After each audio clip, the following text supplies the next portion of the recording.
Enmiendas del Hombre. En nuestra serie de reflexiones les presentamos cómo vivir cristianamente cuando nos decepciona la gente.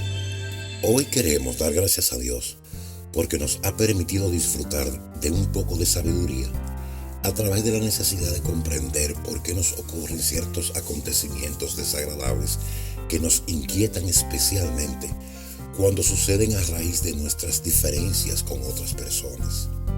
Diferencias que nos llevan a reincidir en actitudes desagradables que queremos superar. En esta reflexión, el Señor nos ha permitido caer en cuenta de que muchos no vivimos como verdaderos cristianos. Así, en oración, le pregunté a Dios, ¿cómo vivir cristianamente cuando nos decepciona la gente?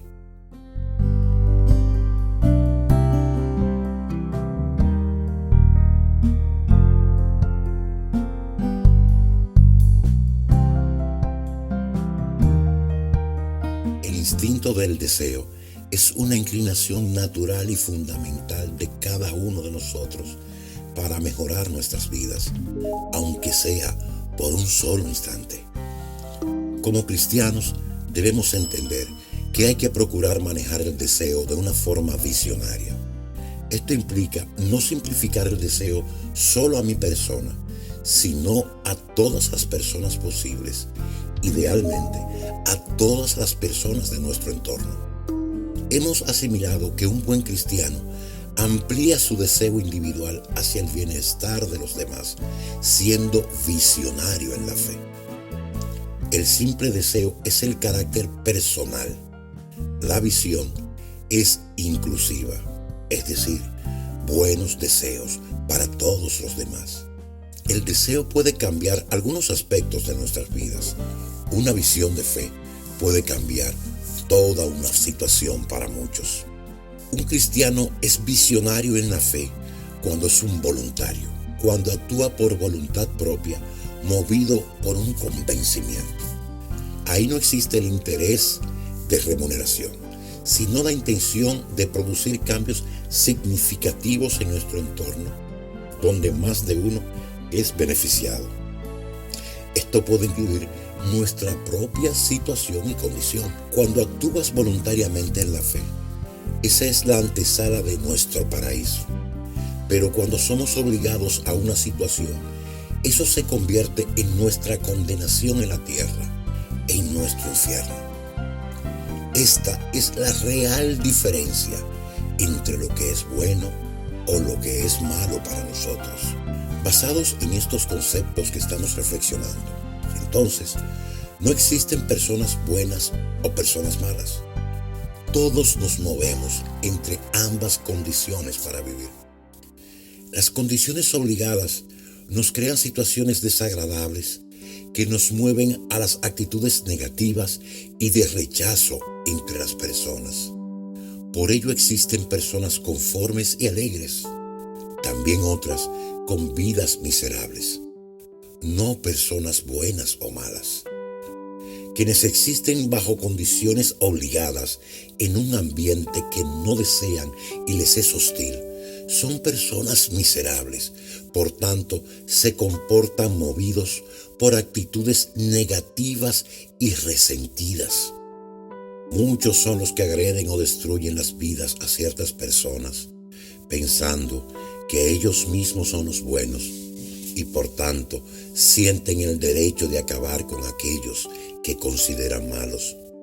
¿No sería preferible determinar qué condiciones indeseables rodean a aquellos que consideramos malos y en consecuencia ser nosotros voluntarios de fe para hacer algún cambio en su entorno? Los seres humanos vivimos en la ignorancia o en diferentes niveles de comprensión de nuestra realidad. Esta ignorancia o incomprensión nos impide determinar y perseguir las condiciones reales que nos mueven hacia nuestro bienestar.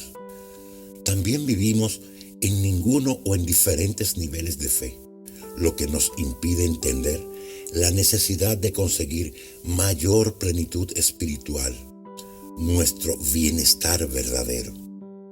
De ahí nuestra visión en este ministerio y comunidad de ayudar a otros a tener una mayor comprensión de su realidad y sus necesidades reales, así ayudar a que otros puedan lograr la plenitud en el Espíritu junto a nosotros.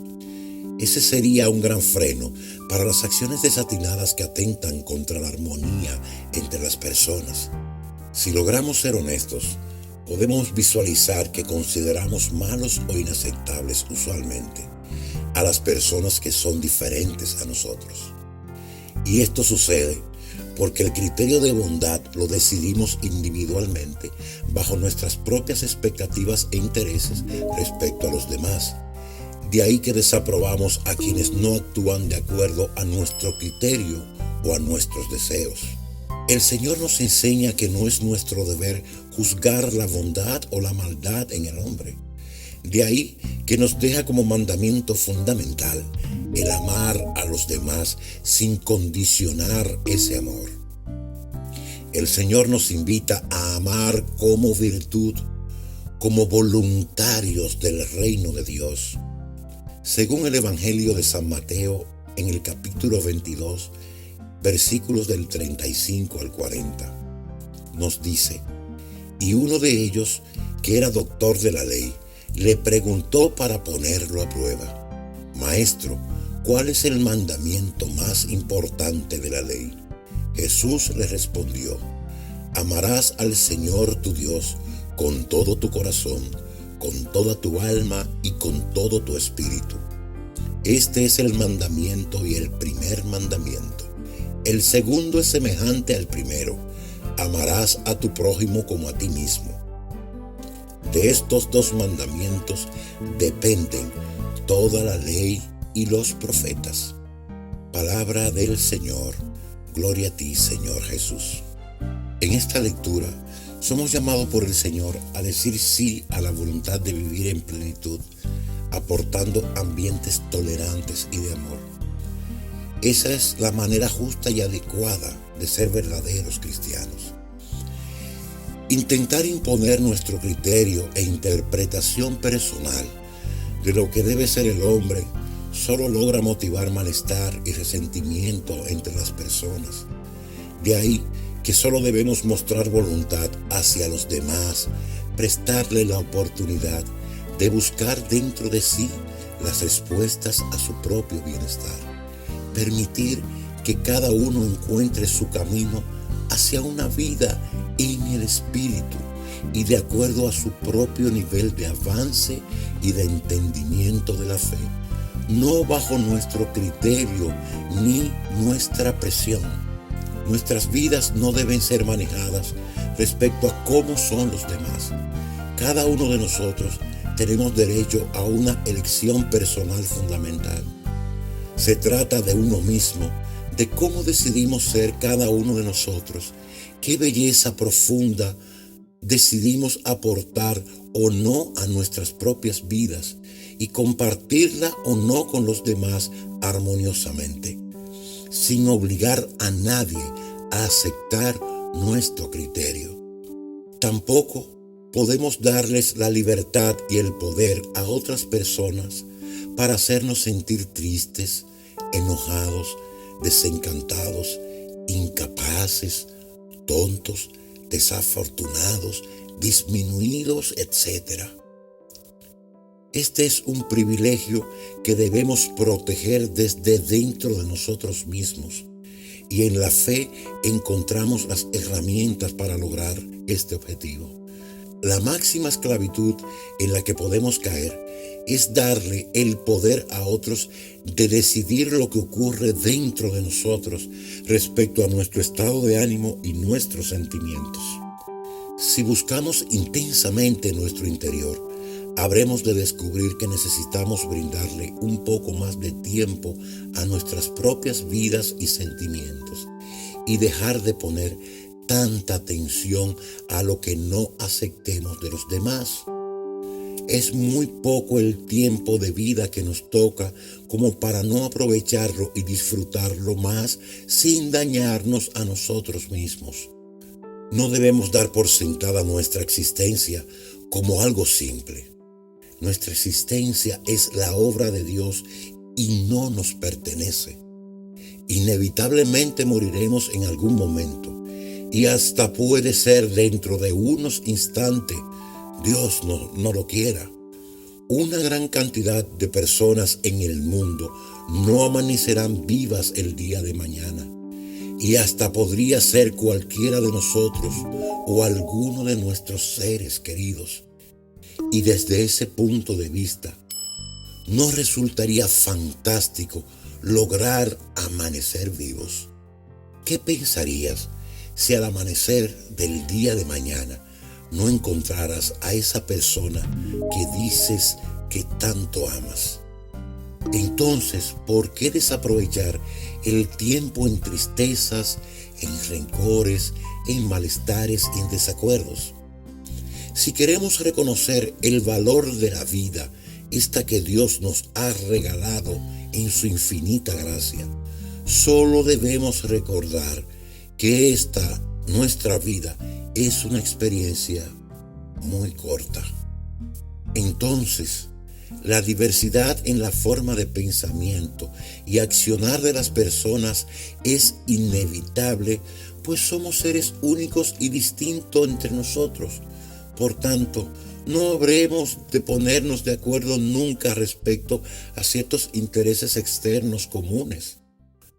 Lo recomendable sería entonces lograr interesarnos en buscar el equilibrio interno de cada quien, sin incidir en la voluntad de los demás, sin invadir la privacidad de las emociones y los sentimientos de los demás, sin permitir que lo hagan con nosotros tampoco. Si queremos una relación y un contacto con personas ideales, lamento decirte que tendremos que esperar hasta morir, pues esto solo lo encontraremos en el cielo. Si como cristianos consideramos nuestra vida como algo importante, como un regalo de Dios, y por ende consideramos la necesidad de merecer el amor de Dios, debemos aprender a relacionarnos y tolerar todo tipo de personas sin juzgarlas. A través del Evangelio según San Lucas, en su capítulo 6, versículos del 36 al 37, el Señor nos dice: sean misericordiosos como el Padre de ustedes es misericordioso. No juzguen y no serán juzgados. No condenen y no serán condenados. Perdonen y serán perdonados. Palabra del Señor. Gloria a ti, Señor Jesús. A través de toda esta reflexión, y especialmente a través de esta lectura, debemos entender que si evitamos la resistencia a las personas que no son como nosotros, podemos estar seguros que podemos encontrar la manera de lograr juntos avances para la convivencia humana, un gran voluntariado para el reino eterno de Dios. Amén. Muchas gracias por acompañarnos en esta reflexión de Enmiendas del Hombre. Reciban infinitas bendiciones.